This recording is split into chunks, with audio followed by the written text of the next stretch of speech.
Bonjour à tous et bienvenue pour cette nouvelle vidéo. Aujourd'hui, je vous propose de voir ensemble la partie des galeries. La dernière fois, on s'était arrêté, comme on peut vérifier, sur le formulaire surgissant, donc ce qu'on avait ici. Maintenant, on va regarder pour y ajouter la galerie. Alors donc, pour ça, on a deux choses à faire. La première chose, c'est déjà de créer la partie en tête et ensuite, on y implémentera en dessous la partie affichage de données. Au niveau de la partie en tête, on aurait deux façons de faire. On a la première façon qui consiste à dire qu'on implémente notre en tête dans la page directement. Mais ça veut dire qu'il va falloir faire du copier-coller dès qu'on va arriver dans la seconde partie, donc la partie smartphone et donc la partie ordinateur.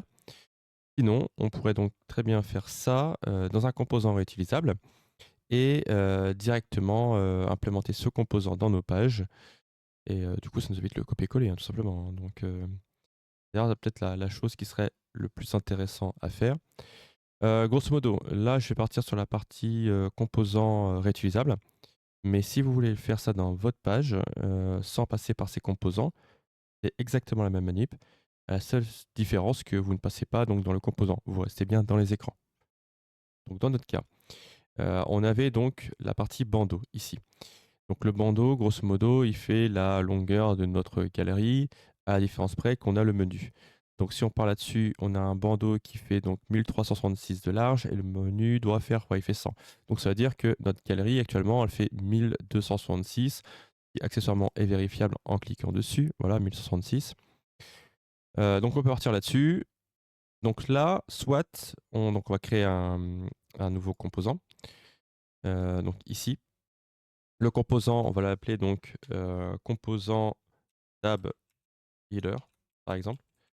Et donc, soit on part sur le principe de dire qu'on pose toutes nos briques pour arriver donc à 1266 de large, soit on part du principe qu'on utilise des cellules qui se mettent à dimension automatique avec des valeurs pourcentage.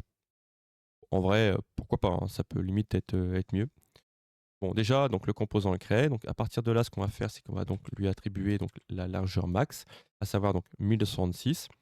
Au niveau de la hauteur, on pourrait partir du principe que ça peut faire une hauteur de 40, par exemple. C'est largement suffisant. Et donc là, ici, bon, après, au niveau du design, hein, grosso modo, vous faites un petit peu comme vous avez envie, hein. Est-ce que vous voulez mettre un fond en dehors de vos cellules? Est-ce que vous préférez donc que ce soit vos cellules qui détiennent le fond? Là, franchement, vous faites un petit peu comme vous avez envie. Dans le principe, moi, ce que je vais faire, c'est que je vais donc créer des étiquettes qui vont donc correspondre à mes colonnes. Donc, au niveau des colonnes, on en a 7 à mettre en place. Donc, je vais prendre ça et je vais les dupliquer. La colonne qui risque d'être un peu la plus chiante, va-t-on dire, c'est la partie utilisateur, puisqu'en général, c'est là où on va retrouver le plus d'informations. Du fait qu'on risque, enfin qu'en général on affiche le display name. Donc pour rappel, le display name qui contient un nom, prénom, plus tout ce qui est information du style le bureau dans lequel vous travaillez, limite votre équipe si elle est affichée dedans. Il peut y avoir pas mal de petites choses comme ça, donc ça peut être relativement long. Après, libre à vous aussi de ne pas afficher ça et d'afficher plutôt juste le nom et le prénom via le username par exemple et le first name, c'est possible. Ça après vous faites comme vous voulez. Moi, dans mon cas, je pense que je vais partir sur le côté display name. Honnêtement, c'est surtout pour dire de ne pas en fait passer trop de temps là-dessus. Si vous voulez, si vous n'avez pas accès pour une raison X ou Y, tout ce qui est first name et username, il est possible de prendre le display name et de le découper. Ça, limite, je vous montrerai ça en vidéo. Moi, vous verrez un petit peu comment ça fonctionne. Mais bon, bref. Donc là, j'ai posé toutes mes cellules que nous allons avoir besoin. Donc à savoir les 7 cellules. Maintenant, ce qu'on peut faire, c'est les coller les unes à la suite des autres. Pour rappel, si là, vous voyez, mes labels, ils n'ont pas été renommés. Ils ont donc des noms totalement dégueulasses. Mais ça, c'est pas grave, puisque même en les collant avec ce nom-là, si derrière je viens les renommer, ce que je ferai juste après, ça va se mettre automatiquement à jour. Donc il n'y a pas de souci là-dessus. Donc là, je vais prendre donc mon nom ici et je vais venir à côté. Je vais les faire de droite à gauche hein, pour éviter d'avoir des chevauchements et tout ce qui s'ensuit, hein. C'est juste par rapport à ça. Donc là, je me pose dans la position X. Donc je dis bien que c'est l'étiquette d'à côté, donc en position X, plus l'étiquette d'à côté en longueur. Voilà, donc ça, c'est la formule. Et cette formule est tout simplement à prendre et à dupliquer à chaque fois. Donc c'est pareil, ici sur la cellule d'à côté, on refait la même chose. À la différence près qu'on n'est plus en 1,5 mais on est en 1,4. Voilà, et rebelote. Donc là, on va prendre la 3. Ici, on va prendre la 2.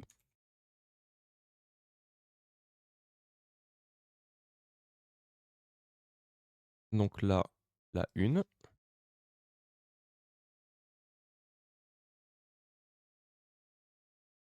Et pour finir ici, enfin pour finir, non, il restera une à côté, mais là, ici, ça sera donc, ouais, ce sera juste la 1 comme ça.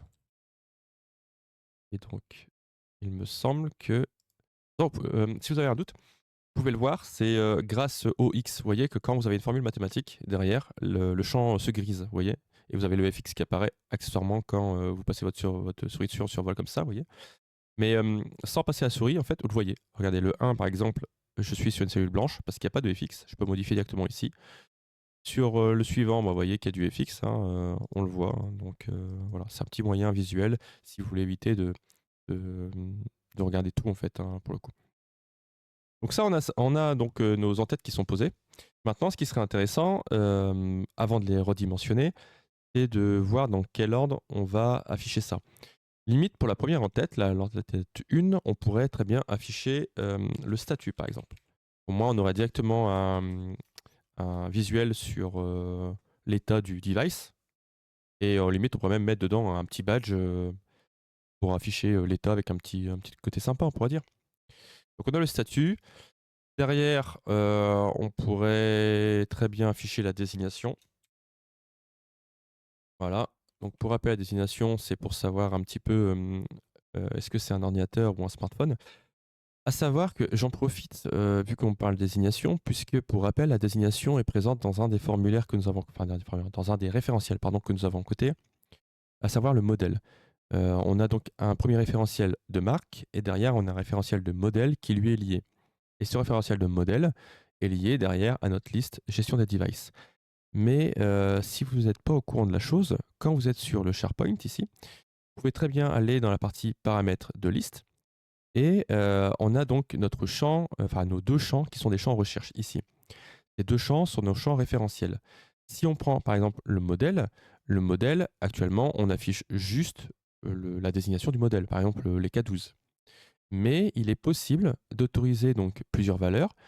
Par exemple, donc ici, on a la désignation qui est utilisée, encore une fois, le K12, mais je pourrais très bien choisir d'avoir, par exemple, l'ID, admettons, ou même le titre ou autre chose, vous voyez. Et donc, ça veut dire que l'information de ce que c'est exactement ce modèle, je peux la récupérer à cet endroit-là. Et cette information se trouve dans type.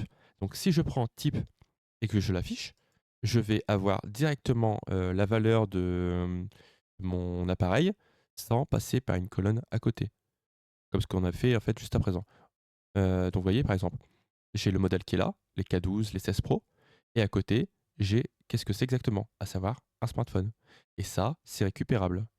Par contre, vu que j'y ai touché, la liste côté application, de mon côté en tout cas, hein, elle n'est pas à jour, puisque j'ai démarré l'application avant que cette liste soit mise à jour.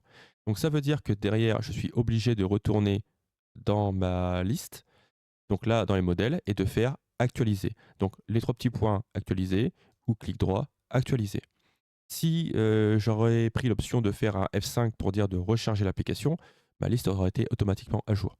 Mais là, pour le coup, c'est pas ce que j'ai choisi, étant donné que c'est un peu plus long de démarrer l'application que de faire ça. Bref, donc le côté désignation, vous savez un peu comment c'est géré. Donc on pourrait très bien se passer de cette colonne-là, tout simplement.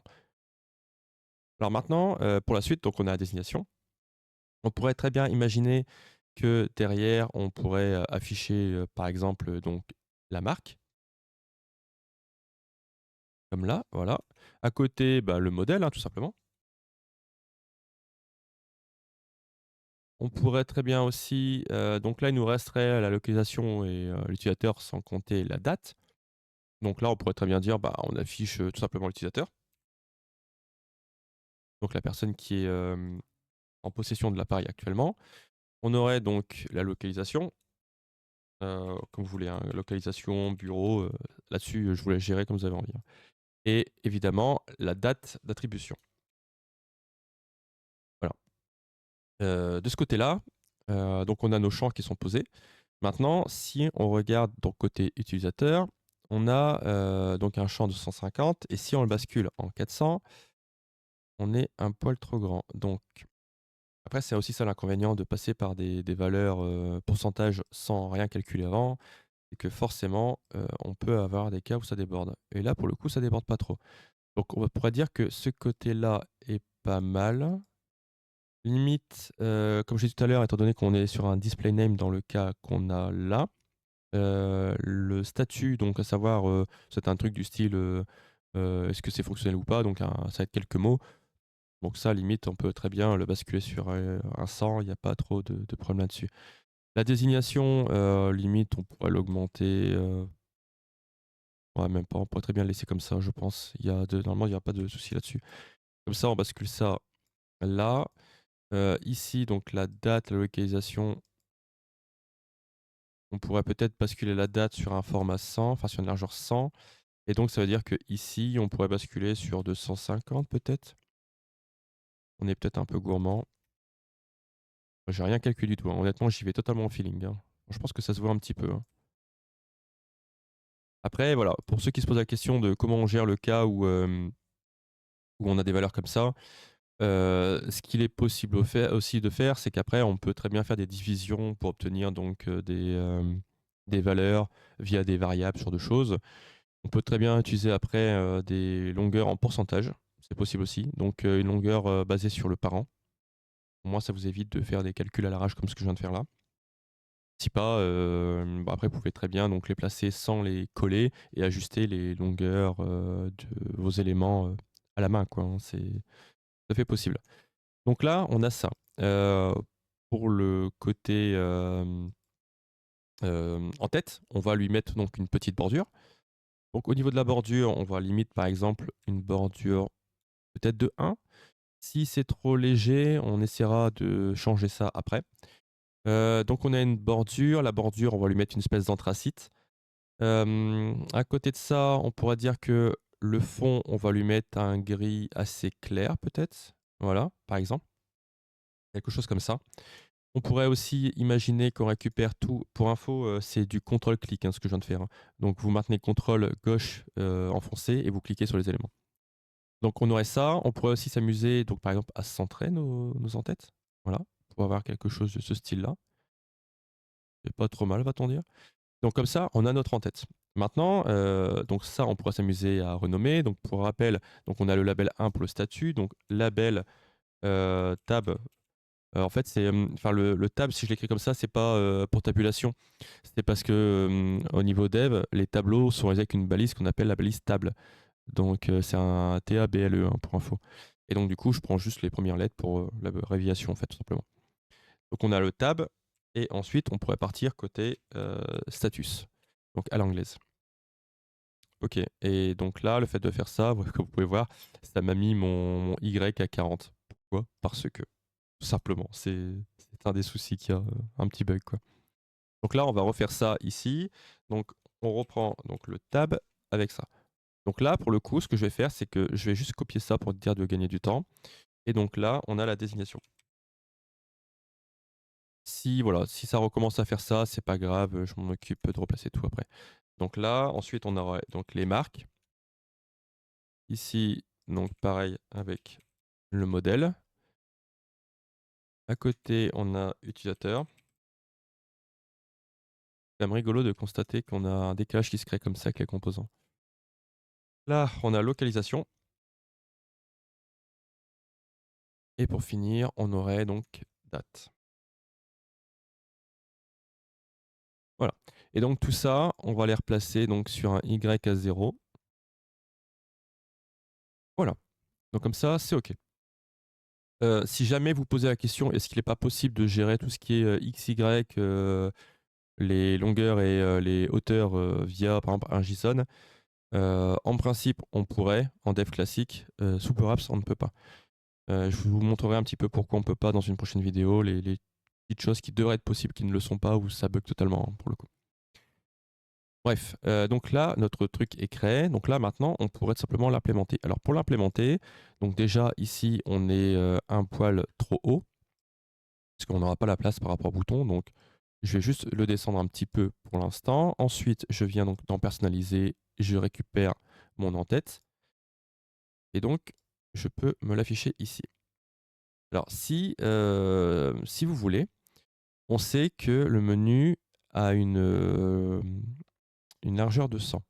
Donc, il aurait été possible aussi, au niveau du composant, de lui rendre les 100 qu'il avait via le menu et juste de décaler en fait notre première cellule, donc la table status, de 100 en fait. Tout simplement. Plutôt que d'avoir un Y à 0, on aurait un Y à 100. Ça veut dire que du coup, ici, dès que vous implémentez votre en-tête de tableau, eh bien, l'en-tête sera directement placée où il fallait. C'est une possibilité. Mais bon, bref, là, pour le coup, ça n'a pas été fait comme ça, c'est pas bien grave. Donc là, on a notre en-tête qui est créée. On a un petit chevauchement, on dirait, sur le côté là. Peut-être un petit truc à régler. Ça, il a fort à parier que ce soit à cause de la bordure, hein, puisque pour rappel, la bordure, c'est une valeur qui se rajoute à côté. On va vérifier ça, mais il me semble qu'on a un truc comme ça. Donc là, on a toujours, vous voyez, notre menu qui est là. Par contre, on peut voir aussi, c'est que le tableau en haut reste tel quel. Vous voyez, il se met pas en place. Donc ça, c'est quelque chose qu'on peut gérer aussi. Donc d'ailleurs qu'on va devoir gérer aussi, pour le coup. Donc si on commence, alors déjà la petite en-tête qui est là, on est en Y200, on va limite la mettre en Y180 pour remonter un tout petit peu, pour voir un petit peu ce qu'il en est. Oui, on est sur quelque chose comme ça, c'est pas mal. Alors le pourquoi, c'est tout simplement parce que vous voyez, on pourrait très bien, là, donc la partie supérieure, on a un titre de là où on se trouve actuellement. Et vous voyez, donc ça fait 100 de haut. Le truc là, il y avait donc un margin qui a été appliqué donc en haut et à gauche, ce qu'on avait vu dans une précédente vidéo.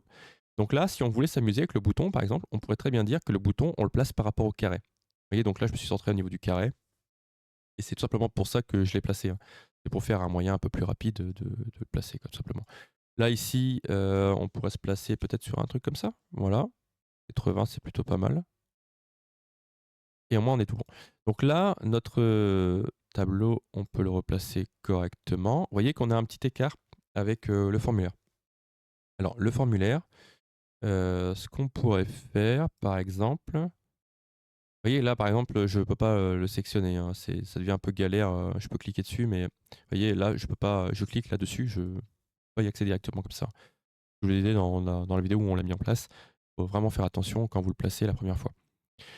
En bas, on a de la place, mais dans une prochaine vidéo, on va faire la pagination. Et c'est pour ça que j'ai pas trop envie de toucher cette place-là pour l'instant, que je préfère qu'on n'y touche pas trop. Donc, il serait intéressant de remonter un tout petit peu le formulaire. Le formulaire, donc, il est ici. Ça veut dire que donc ça, on est là et on va lui appliquer un -40. Le -40, c'est tout simplement pour la hauteur comment dire, de l'entête du tableau. C'est pour ça que je le remonte un petit peu. Au niveau de tableau, on est bon, on est à peu près comme ça. Voilà, comme ça, on est OK. Ça veut dire que là, vous voyez, le formulaire va chevaucher l'entête. Voilà. Et donc, maintenant, on a ce cas-là. Alors, ce cas-là, je vous laisse 2 petites secondes. Est-ce que vous savez pourquoi on a ce rendu-là visuel? Le temps est écoulé. La réponse est évidemment à cause du positionnement dans l'arborescence. On a donc notre formulaire qui est ici, donc là où j'ai cliqué, et on a l'entête qui est juste au-dessus. Si je prends donc mon formulaire, clique droit dessus, et que derrière, je m'en vais sur réorganiser, puis mettre au premier plan, voilà. Donc là, le formulaire est passé devant. Visuellement, ça ne change pas grand-chose. Sauf qu'en réalité, il est vraiment devant. Si maintenant j'applique une couleur de fond, par exemple blanc, voilà, je suis passé devant. Vous voyez? Et donc c'est juste ça le petit truc. Donc là maintenant, si on annule, on récupère bien notre bandeau. On pourrait, comme dit dans la précédente vidéo, s'amuser à écraser les colonnes ou ce genre de choses. Mais bon, là, je pense qu'on va pas se faire de choses comme ça. Je pense que c'est pas nécessaire pour le coup. Maintenant que ceci est fait, on va regarder pour placer nos lignes. Alors donc, déjà, on va se câbler sur la gestion des devices. Ce qui nous permet donc de récupérer donc tous nos éléments. Mais là, on n'a rien d'affiché. Alors déjà dans la cellule de base, donc dans la cellule qui nous sert à faire le template, pour rappel, je clique en bas, j'ai le tableau de sélectionner, enfin j'ai la galerie. Je clique en haut et j'ai juste la ligne template. Comme vous pouvez voir, si vous êtes attentif, il y a un petit bord sur la gauche et pareil sur le haut. Même sur la droite, on le voit aussi. Ce petit bord, c'est tout simplement une marge qui est appliquée, qu'on peut rectifier donc ici, et on peut la placer sur 0. Dans le cas d'un tableau comme ce qu'on a mis en place, je vous conseille de le faire, puisque vous allez avoir sinon un décalage qui va se positionner par rapport aux en-têtes. D'ailleurs, c'est aussi ça l'avantage. Si les en-têtes n'avaient pas été faits en composant, mais que vous avez fait directement dans la page, vous auriez très bien pu vous servir du paramétrage que vous avez mis à vos en-têtes pour le répliquer sur vos cellules qui sont dans la galerie et donc ne plus avoir besoin de recalculer quoi qu'est-ce. Ça aurait été possible aussi. Là, on va devoir tout refaire. Donc là, on repart sur des étiquettes. Ici, voilà. Vous voyez? Parce qu'en fait, j'ai pas de je peux pas m'amuser, en fait, à me servir du magnétisme par rapport à l'entête, en fait. Vous voyez? Comme vous pouvez voir, en fait, ça se colle pas, hein. On a l'impression que, mais en réalité, non, pas du tout, parce qu'il a pas accès, en fait, à cette valeur-là. Bref, donc ça, c'est fait. Donc on va venir positionner la suite. Alors, si on commence à mettre les informations dans l'ordre, histoire d'avoir quelque chose d'affiché et de pas se poser la question: «Où sont nos données?» Déjà, limite, on récupère les 2 cellules avant. On va appliquer une toute petite bordure de 1 pour rappel avec un petit anthracite, il me semble que c'est celui-ci, voilà. Donc là maintenant, si on sélectionne la première cellule, on a donc le thisItem.title. Alors le thisItem, comment vous expliquer ça? C'est donc pour faire une référence à un objet. En développement informatique, on dit souvent que tout est objet. Tout simplement parce que vous avez, on va dire qu'on a des attributs et ces attributs sont présents donc dans nos objets. Si vous prenez par exemple, je vais dire une bêtise, une pomme par exemple, une pomme aurait des attributs du style par exemple, la couleur, de la peau extérieure, par exemple la couleur de la chair intérieure, ce genre de choses, le nombre de pépins qui sont présents et donc ça ferait partie de l'objet qui désignerait une pomme, donc un objet pomme. Mais cet objet pomme pourrait aussi lui faire partie donc, d'un objet, qui serait encore au-dessus, qui serait l'objet fruit. L'objet fruit donc serait, hérité dans l'objet pomme et donc on pourrait se dire que, ben, les fruits, ils ont tous des points communs. Par exemple, on pourrait très bien imaginer qu'ils poussent, sur, des végétaux, par exemple et donc ça serait donc l'objet, au-dessus et après on aurait les objets en dessous et c'est pour ça, enfin, je m'en vais peut-être un peu loin dans les explications, mais voilà, il faut bien, comprendre que la notion objet en développement informatique, c'est quelque chose d'ultra important. Limite, j'essaierai de vous faire, une vidéo là-dessus, avec, des cas un peu plus, parlants, va-t-on dire. Pour vraiment vous expliquer les choses. Mais là, limite, partez du principe que c'est un objet, croyez exactement sur parole ce que je vous dis là et je vous le démontrerai dans une prochaine vidéo. Donc là, le thisItem, c'est un objet.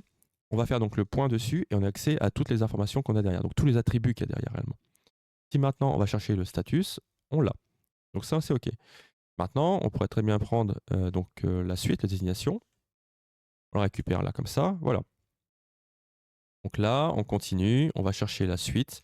Donc limite, je vais coller plusieurs cellules. Par contre, je me rends compte que j'ai pas, copié, vous savez la bordure. Donc je vais en prendre plusieurs comme ça. Voilà. Je les colle les uns à la suite des autres. Ici et là. Donc on a donc la désignation qui est mise. On a ici, donc ça sera la marque.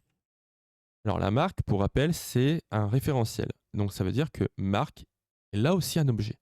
En fait, là, on a un objet dans un objet, grosso modo. C'est un peu pour ça la notion d'héritage que j'en ai parlé vite fait tout à l'heure.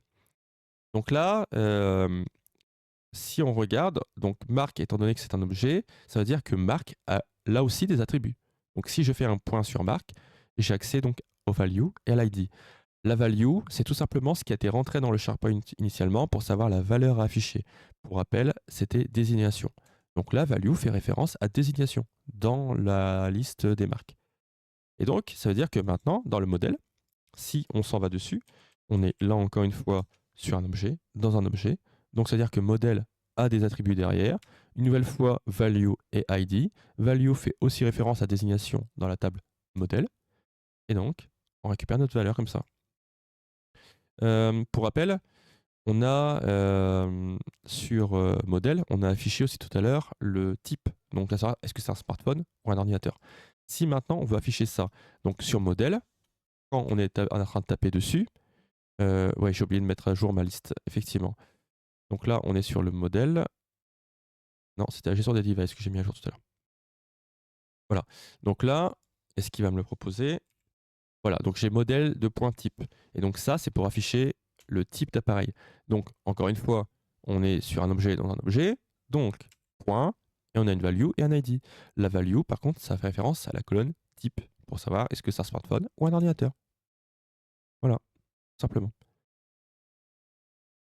Donc ici, on va réafficher le modèle comme c'était prévu initialement, la value, voilà. Ensuite, là, on a le thisItem.utilisateur. Pareil, on est encore sur un objet dans un objet. Donc, point, là, on a toutes les informations. Pour éviter de m'embêter, je vous avoue que je vais afficher le claim. Ouais, c'est très bien le claim pour le coup. Ensuite, on a donc la partie localisation et il manquera donc la partie date. Alors, au niveau localisation, voilà, on l'a récupéré, bureau 5. Et ensuite, on a la partie date. Donc, date, on n'a pas de. Enfin, on a la date d'attribution, oui, c'est vrai qu'on a cette date-là. Ah, il me semblait pas l'avoir mis au départ. C'est pour ça que j'allais me repiquer sur la partie les champs qui sont créés automatiquement aux listes via tout ce qui est créé, créé par, modifié, modifié par. Mais au final, ça a été déjà fait avant, donc c'est top. Là ici, on a toutes nos codes qui sont là. Là, on pourrait partir du principe que on ne les fait pas en formule, enfin en mathématiques comme ce qu'on a fait tout à l'heure, et qu'on les positionne juste à la main. Si je prends par exemple date fait 106 de large. Donc on pourrait très bien se placer dessus, faire 106, voilà, et se placer tout au bout là-bas. Ce serait une autre façon de voir les choses, vous voyez par exemple. Donc la localisation bureau, c'est ici. Bureau, pour rappel, si on regarde, ça fait 210. Voilà. Ensuite, on a la partie utilisateur qui est là. On était au moins sur un truc du style 400, je crois, il me semble.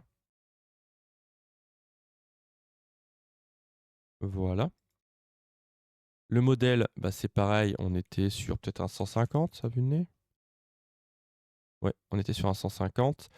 Derrière, on a la marque, enfin, on devait être sur 150 aussi. Ouais, c'était quelque chose comme ça. On a donc le statut et la désignation. Le statut de mémoire, c'était 100. Et ensuite, on avait donc la désignation qui devait être aussi un 150. Ouais, ça fait un truc dans le style là, comme ça. Ok, donc maintenant que ça c'est fait, on va régler notre ligne. Alors, pour régler la ligne, si vous voulez ajouter des éléments maintenant, c'est peut-être là qu'il faut le faire pour le coup. Parce qu'après, ça va être compliqué. D'autant que là, j'y pense, mais on n'a pas placé de bouton d'action du style modifier ou supprimer. Est-ce que c'est grave? Pas tellement. Puisqu'au final, on peut très bien implémenter ces boutons sur la fiche détail, par exemple. Ça peut être possible. Il aurait quand même été intéressant d'avoir un petit bouton action pour au moins la corbeille et tout ce qui s'ensuit. Faire une vue rapide. Ouais, je pense que ça peut peut-être être mieux à implémenter quand même pour le coup. On va l'implémenter vite fait. Alors, donc, pour faire ça, ce qu'on va faire, c'est qu'utilisateur, on va le réduire. Plutôt que de le mettre sur du 400, on va le mettre sur du 300, admettons. Ce qui nous permet donc de récupérer un écartement de 100 sur la droite. Donc là, date, on récupère, on déplace, et donc on a. D'ailleurs, date, je l'ai mal écrit avec un A majuscule. C'est pas grave. Donc date, ça sera ça. Donc action ici. Oui, pour ceux qui ont bien suivi, j'ai bien modifié un champ que j'ai supprimé juste derrière. Tout à fait. Bon, pourquoi pas. Et date, je le replace correctement. Ok, donc le action qui est là, lui, je vais donc venir le placer donc en X. Plutôt que d'avoir localisation ici, on va avoir donc date. Là, ici. Ensuite, on a là. Et on est OK. Donc ça, le bouton action, par définition, je lui mets pas de valeur dedans. Hein, je lui remets jamais. Donc on récupère ce genre de rendu là. Ici, donc on modifie aussi. Donc on était sur du 300. Ça veut dire que nos 2 champs à côté, on les déplace pour venir les coller. Au moins, vous voyez un petit peu le côté magnétique sans les formules et donc pour finir, on va reprendre une cellule et on va venir la rajouter sur le côté. Alors, si c'est pour ajouter des boutons action, on pourrait se demander: «Pourquoi ajouter une cellule?» Eh bien, en fait, c'est tout simplement pour le la bordure, en fait, que je rajoute ça. C'est juste à ça que ça sert, clairement. Donc on a ça, donc on a le rendu là. Donc maintenant, si on s'amuse à régler nos hauteurs. Alors nos hauteurs, donc quand on se met toujours en sélection sur la première ligne, on a donc la taille du modèle qui est ici, donc 280.